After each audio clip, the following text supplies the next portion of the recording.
This, I want to make it plain, is not Hollywood. We're not using stuntmen, we're not going to use any computer graphics. We haven't made any mechanical alterations to the car at all. We just picked it up from the farmyard and brought it here.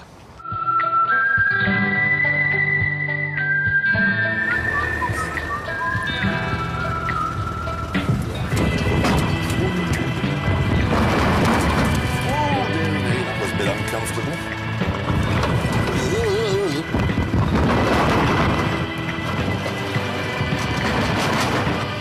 It damaged my spine quite badly doing this.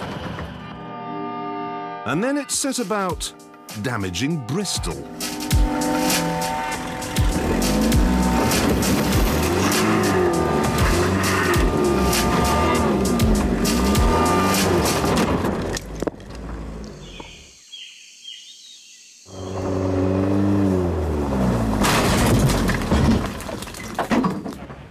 This didn't really hurt it either.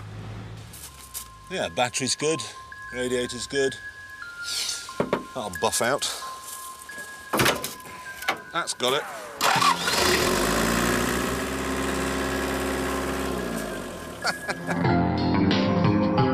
So we left the city centre and went to the seaside. I'd tried careless driving, so I thought I'd try a spot of careless parking.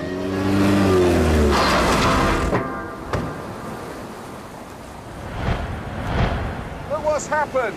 This is the Severn Estuary, home to the second biggest tide in the world. 40 feet, and it moves at 8 miles an hour. That's why the RNLI have tethered my car in place. I'm not going to get that out for hours. Damn! Damn! Damn!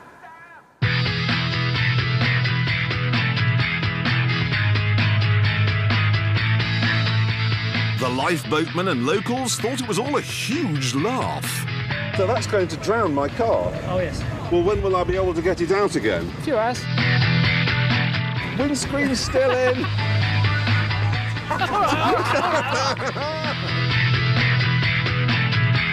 But then disaster. The ropes tying it down had snapped. It could be out in the... It could be right in the main channel. You may never see it ever again. I think you've quite got this. We've got to get it back.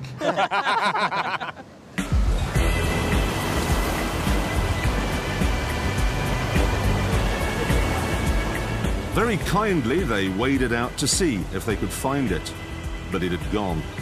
And it didn't turn up until the tide had gone out 5 hours later.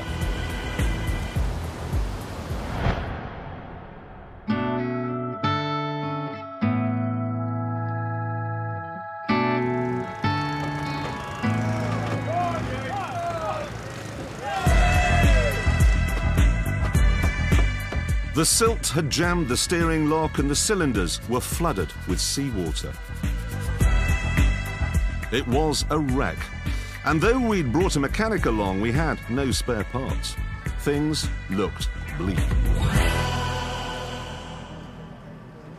Well, the mechanic has worked on it now for 40 minutes or so, I think, and it's not looking good. Seems then that if you want to kill one of these things, the beach, the sea, salt water is the answer. Sorry.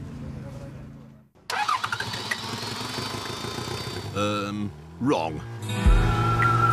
Astonishingly, the Toyota was not dead. I do not believe it! What? Right, it started. Now, let's see if it moves.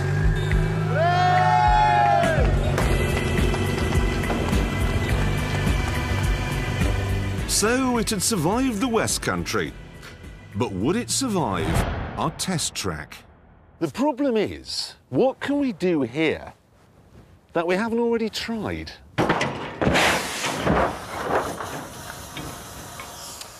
Difficult one.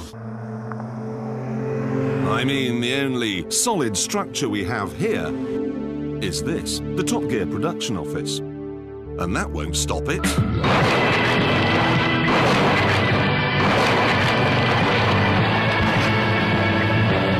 The Americans have used daisy cutters on these things, to no avail. But I've got something much more powerful. The Mistral GT.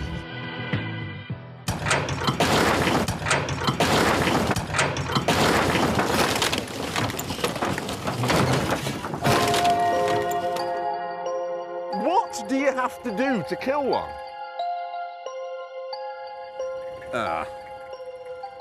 Right. Be a bit undignified, but here we go. Oh, lordy lord, I'm too old for this.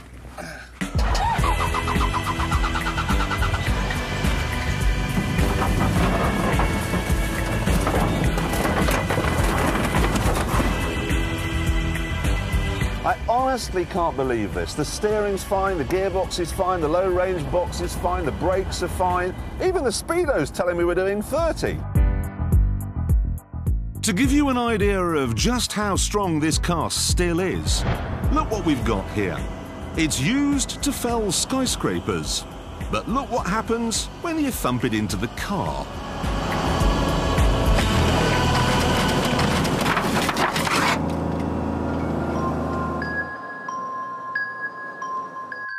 Well, the day thou gavest, Lord, is ended. But, sadly, the car isn't. It survived trial by water, it survived trial by Bristol and trial by Caravan, but now it must face the most difficult trial of them all. Trial by fire.